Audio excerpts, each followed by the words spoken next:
So welcome back to the Charvi charms. ఈ రోజు blog వచ్చేసి మేము పంచరామాలు అయితే వెళ్తున్నామన్నమాట. విజయవాడ నుంచి అయితే పంచరామాలు అనేది స్టార్ట్ అవుతున్నాం. మేము విజయవాడ బస్ స్టాండ్లో ఎర్లీ మార్నింగ్ 3 o'clock అయితే బస్ స్టాండ్కి వచ్చేసాం. ఇది 95410 టు 95416 వరకు మనకి 6 buses టు 7 buses అనేవి అవైలబిలిటీగా ఉంటాయి. ఇది ప్రత్యేకంగా ఓన్లీ కార్తీక మాసంలో మాత్రమే పెడతారు ఈ ఆర్టీసీ బస్సులు. నేను ఎట్లా బుక్ చేసుకోవాలి ఏంటనేది ఒక షార్ట్ వీడియో రూపంలో అయితే పెట్టాను, మీరు కావాల్సి వస్తే అది చూడొచ్చు. అండ్ అట్లానే ఎవ్రీ ఇయర్ కూడాను ఇట్లానే ఏపీఎస్ఆర్టీసీ వాళ్ళు ప్రతి ఇయర్ కూడాను పంచరామాలు కనుక ప్రత్యేకంగా కార్తీక మాసంలో అయితే పెడతారు.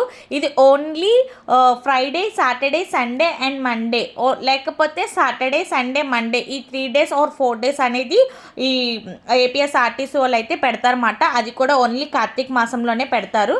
ఇదైతే మేము ఆర్టీసీలో ఆన్లైన్ బుకింగ్ అయితే చేసుకున్నాం. మాకు 1150 రూపాయలు అయితే పడింది. ఫస్ట్ ముందుగా అయితే మేము బస్ స్టాండ్ నుంచి అయితే స్టార్టింగ్ వెళ్ళడమే ఫస్ట్ అమరావతి అనేది తీసుకెళ్ళారు. ఆ తర్వాత భీమవరం, పాలకొల్లు, ద్రాక్షారామం, సామర్లకోట. ముందుగా అయితే అమరావతిని దర్శించుకుందాం. ఫస్ట్గా అయితే మమ్మల్ని అమరావతి అయితే తీసుకెళ్లారు. ముందుగా అమరావతికి వెళ్ళిన తర్వాత ఫస్ట్ బయట మనం దీపారాధనలు ఎవరైనా ఎర్లీ మార్నింగ్ కాబట్టి దీపారాధన చేసుకోవాలంటే అక్కడ బయట షాప్స్, ప్రతి ఒక్క గుడి దగ్గర కూడా షాప్స్ అనేవి బయట దీపారాధనలకు అయితే అవైలబుల్గా ఉన్నాయి. మీరు తీసుకొని మీరు దీపారాధన వెలిగించుకోవాలనుకుంటే వెలిగించుకోవచ్చు, కానీ ఫాస్ట్గా కానిచ్చుకోవాలి. ఎందుకంటే ఒక్క రోజులోనే 5 గుళ్ళు అనేది చూపిస్తారన్నమాట. సో అందుకోసం అని చెప్పి ప్రతి ఒక్కటి కూడా తొందరగా కానిచ్చుకొని తొందరగా దర్శనం చేసుకొని రావాలి. అలాగే ఈ కార్తీక మాసంలో ఈ 5 గుళ్ళు అనేవి అస్సలు ఖాళీ ఉండదు. కానీ ఎర్లీ మార్నింగ్ కాబట్టి ఈ అమరావతి అనేది ఒక్కటే ఖాళీగా ఉంది. మాకు దర్శనం అనేది చాలా బాగా జరిగినాయి 5 గుళ్ళు కూడాను.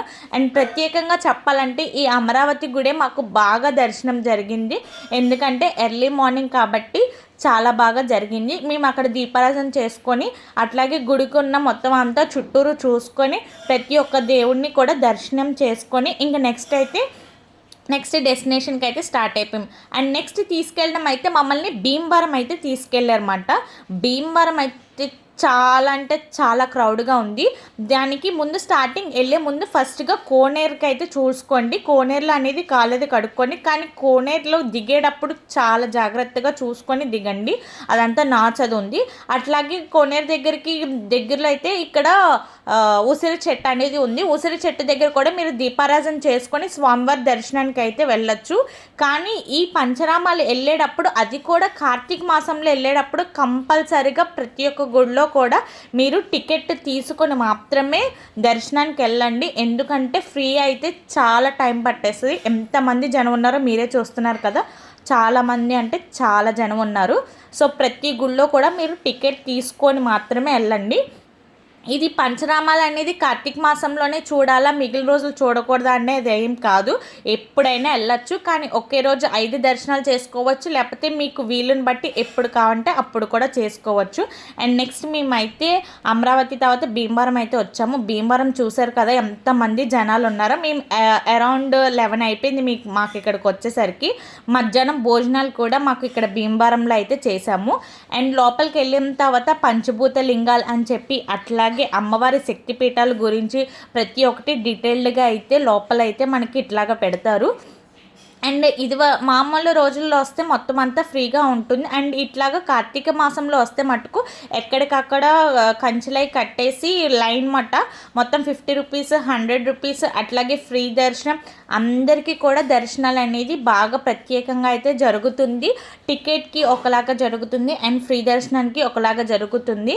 కానీ దర్శనాలు మటుకు బాగానే, ఎంతసేపు దండం పెట్టుకోనుకుంటే అంతసేపు కూడా ఉంచుతున్నారు మంచిగా కూడాను.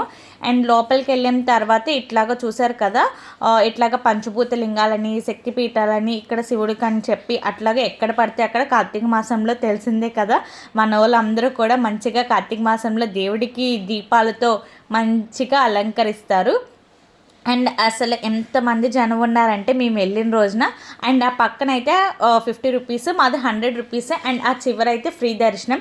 చూసారు కదా జనాలు ఎంతమంది ఉన్నారో ఆ రోజు. చాలామంది అంటే చాలా జనం ఉన్నారు. మాకు దర్శనం కూడా బాగా జరిగింది.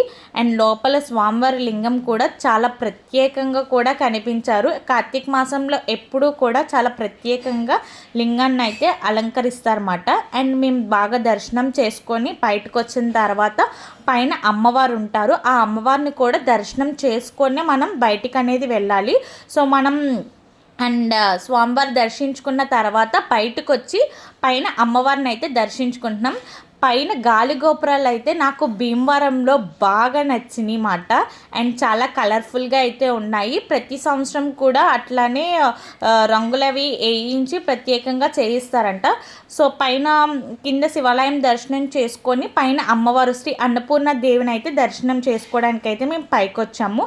పైన అమ్మవారి దర్శనం అయిపోయిన తర్వాత ఇట్లాగా గాలి గోపురాలన్నీ కూడా చాలా డీటెయిల్డ్గా చూసాం. ఎంత బాగుందంటే చాలా బాగుంది. అండ్ దీని తర్వాత మనం నెక్స్ట్ వచ్చేసి పాలకొల్లు అయితే తీసుకెళ్తున్నారన్నమాట.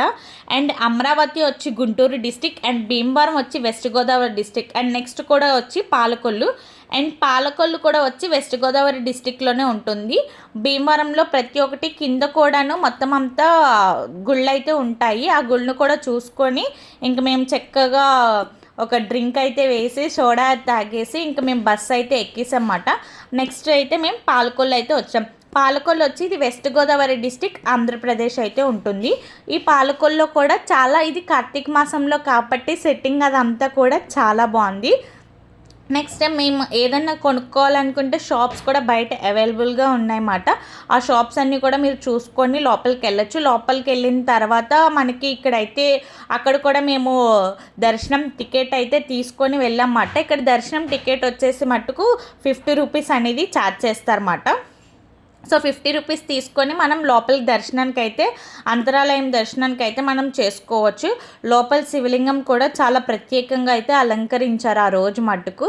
బయట ఇట్లాగా చిన్న శివలింగం ఉంది. రోజు కూడా అక్కడ గాలి దీపం అని చెప్పి పెడతారంట. సో ఆ దీపాన్ని కూడా ఎదురు ఉన్నాయి. అండ్ బయటకు వచ్చిన తర్వాత వెనకాల బ్యాక్ సైడ్ అయితే ఉసిరి చెట్టు ఉంటుంది. ఆ ఉసిరి చెట్టు దగ్గర అయితే దీపారాధన చేసుకోవచ్చు. అండ్ ప్రత్యేకంగా ఈ గాలి గోపురం గురించి అయితే చెప్పుకోవచ్చు మాట. ఆ గాలి గోపురం ఎంత పెద్దగా ఎంత నిండుగా ఉందంటే చాలా బాగుంది. అండ్ ఇక్కడ కూడా చూసారు కదా ఎంతమంది క్రౌడ్ అయితే ఉన్నారో. అండ్ ఈ క్రౌడ్ని దాటుకొని మేమైతే దర్శనం చేసుకున్నాం. స్వామివారిని అయితే లోపల లింగం అయితే అట్లాగుంటుంది. అండ్ నెక్స్ట్ ఆ రైట్ సైడ్లోనే అమ్మవారి టెంపుల్ అనేది ఉంటుంది.